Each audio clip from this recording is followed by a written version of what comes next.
बिस्मिल्लाहिर्रहमानिर्रहीम। जी दोस्तों, आपको आयतल कुर्सी से मुतल्लक़ आयतल कुर्सी के बारे में आपने इससे पहले कई अमल किए होंगे, कई वज़ाइफ किए होंगे, सुने होंगे कि आयतल कुर्सी पढ़ने से जिन्नात भाग जाते हैं, आयतल कुर्सी पढ़ने से डर खौफ ख़त्म होता है।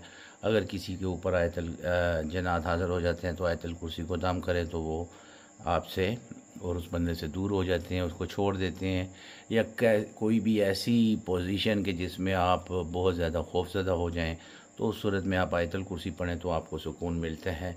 ये तो ज़रूर सुना होगा, लेकिन अभी आज के इस अमल में मैं आपको जो अमल देने जा रहा हूँ उसमें ये है कि आयतल कुर्सी के अंदर छुपे हुए वो राज या आयतल कुर्सी की वो मख्फी ताकत, वो पावर कि जिसको शायद ही किसी ने आपको बताया हो, या यूँ कह लें कि यहाँ आपने कभी इसको इस अंदाज में पढ़ा हो, तो वो मेरा नहीं ख्याल ऐसे हुआ होगा। अगर आप इस अमल को अपनी ज़िंदगी का हिस्सा बना लेंगे तो याद रखें, इसके अलावा आपको पूरी ज़िंदगी इंशाअल्लाह ताला ऐसा कोई भी जो है अमल करने की ज़रूरत नहीं है, किसी आमल के पास जाने की ज़रूरत नहीं है, किसी से कोई नक्श वगैरह लेने की या किसी भी ऐसी चीज़ की ज़रूरत नहीं पड़ेगी। आपके जितने भी रूहानी मसाइल होंगे वो आप इस तरीक़ा से आयतल कुर्सी को पढ़ के ख़त्म कर लेंगे। अब आपको अमल बताऊंगा। अमल के लिए वही तरीक़ा के ताक जो है आपने दुरूद पर पढ़ना है, 1 3 5 7 11 जो भी रूटीन आप पढ़ सकें। उसके बाद इसके लिए आपको 313 मरतबा आयतल कुर्सी को जो है बाद अज़ इशा आपने पढ़ना है। इसमें गुफ्तगू करते रहें, बात करते रहें, हरज कोई नहीं है, लेकिन कोशिश करें कि आप अगर खामोशी से पढ़ें वो ज़्यादा बेहतर है।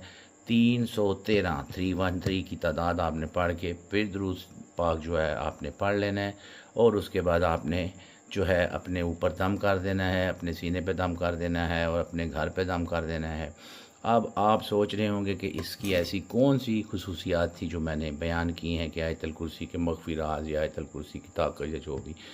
तो प्यारे दोस्तों, इसमें आप जब ये अमल मुस्तकिल तरीके से करेंगे और इसको बाज़ाब्ता करते रहेंगे तो उसमें यूँ कहें कि जो भी आप दुआ करेंगे, जो भी जायज़ हाजत है आपकी, उसके लिए दुआ करेंगे इतनी दफ़ा पढ़ने के बाद, यानी 313, तो वो कबूल होगी। ख्वाह अपने लिए करें या किसी के लिए करें, इंशाअल्लाह वो कबूल होगी। शुरू में आप ये ना सोचिएगा कि अभी 7 दिन हो गए हैं, 10 दिन हो गए हैं, तो इतने टाइम हो गया मुझे पढ़ते हुए, तो अभी तक मेरा इसमें कोई ऐसा मतलब मोजज़ा रूनुमा नहीं हुआ, या कोई ऐसी जो है वो मुझे क्या कहते हैं कि गायबाना ताकत नज़र नहीं आई। तो ये बिल्कुल ऐसा नहीं है आपने सोचना। याद रखें, कोई भी है एक तरीक़ा है उसका। रूहानियत को जब आप रूहानी कदम उठाते हैं तो उसमें आहिस्ता आहिस्ता से आपको वो चीज़ें अता होती हैं। बाज़ दफ़ा आपको एकदम से अल्लाह ताला वो आपके बातन के पाकीज़गी तक है कि जैसे ही आप पढ़ते हैं तो आपको वो अल्लाह ताला इशारे देना शुरू कर देता है, लेकिन बाज़ औक़ात 10-20 दिन, महीना भी लग जाता है। लेकिन इस अमल में इंशाअल्लाह ताला आपको पहले दिन से ही महसूस हो जाएगा जब आप सोएंगे, और उसके बाद आपको जो कैफ़ियत है सुबह उठने के बाद की, वो आपकी क्या होगी। रात आपको ख्वाब आपने क्या देखे वो आपको पता लगेगा। फिर इसके साथ साथ आप यूँ कह लें कि आप किसी मकसद के लिए पढ़ रहे हैं तो वो आपको चंद दिनों में, हफ्ते 10 दिनों में, यानी कि अगर आप चाह रहे हैं कि कोई हाज़रात आपको नज़र आए, नेक पाक मखलूक अल्लाह की गायबाना जो है मखलूक़ात, उनमें से आपको दीदार हो, वो अल्लाह पाक कराएगा। वो अल्लाह की निज़ाम है कि आपको ज़ाहिरी करता है या ख्वाब में करता है, वो आपके बातन की मजबूती और पाकीज़गी तक है। फिर उसके बाद ये है कि किसी बीमार के लिए आप दम करें, अल्लाह पाक ऐसा है कि उसमें लाइलाज मर्ज़ को शफा देगा। फिर इसके अलावा आप किसी बे औलाद के लिए दुआ करें, किसी के कारोबार के लिए दुआ करें, यानी कि जो भी चाहें इससे अल्हम्दुलिल्लाह आप पावर से, इसकी ताकत से, इसकी बरक़ात से हासिल कर सकते हैं।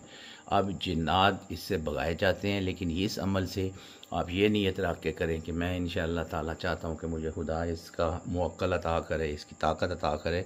तो इसको रूटीन से मुसलसल आप पढ़ते जाएंगे तो खुदा एक वक्त ऐसा लेके आएगा कि आप जैसे ही ये मतलब पढ़ के दुआ करेंगे तन्हाई में अलग से, तो आपको इसके सिग्नल मिलना शुरू हो जाएंगे। कभी एकदम से आपके सामने से गुजरेगा शुरू में, तो कभी ये कि उसकी मौजूदगी का एहसास होगा, कभी ऐसा होगा कि आपको ऐसे नज़र आएगा, गायब होगा, नज़र आएगा, गायब होगा। तो ये सिलसिला करते करते बिल्कुल डायरेक्ट आपके सामने आ जाएगा। यानी आपको ये पता होना चाहिए कि आयतल कुर्सी जिस भी नीयत के लिए पढ़ी जाए ये उस पर असरअंदाज करती है। यानी ये वो मेडिसिन है रूहानियत की, वो दवा है कि जिस भी मर्ज़ के लिए दी जाए उस मर्ज़ पे अमल करती है। मुझे उम्मीद है कि मेरे सुनने देखने वालों को ये जो है इसकी अहमियत और इसकी अफादियत का पता लग गया होगा। यूँ कह लें कि आप एक तरह से अगर ये अमल कर लेते हैं आयतुल कुर्सी का 313 बार रोज़ाना का और अपनी ज़िंदगी का मामूल बना लेते हैं, तो आप रूहानियत की दुनिया में अल्हम्दुलिल्लाह एक मकाम और एक हैसियत आपकी हो जाएगी कि आप कोई और अमल, कोई और वजीफ़ा, कोई चिला, कोई नक्श, किसी चीज़ की ज़रूरत नहीं होगी। बस ये आपको ने पढ़ के अगले बंदे पे दम करना है, उसके लिए दुआ करनी है, जो भी है वो इंशाअल्लाह अज़ीम आपका खुदा ताला इसकी बरकतों से काम करेगा। तो इसको अपनी ज़िंदगी का हिस्सा बनाएं। वैसे भी ये इबादत है। इंशाअल्लाह उम्मीद करता हूँ आपको मेरे अमल पसंद आया होगा। अब फिर उसी उम्मीद से आप सबसे इजाज़त चाहूँगा कि अगर मैं ज़िंदा रहा, ज़िंदा हुआ, तो अगली वीडियो में इंशाअल्लाह दोबारा हाज़िर हूँगा। तब तक के लिए इजाज़त चाहूँगा। फ़ी अमान अल्लाह।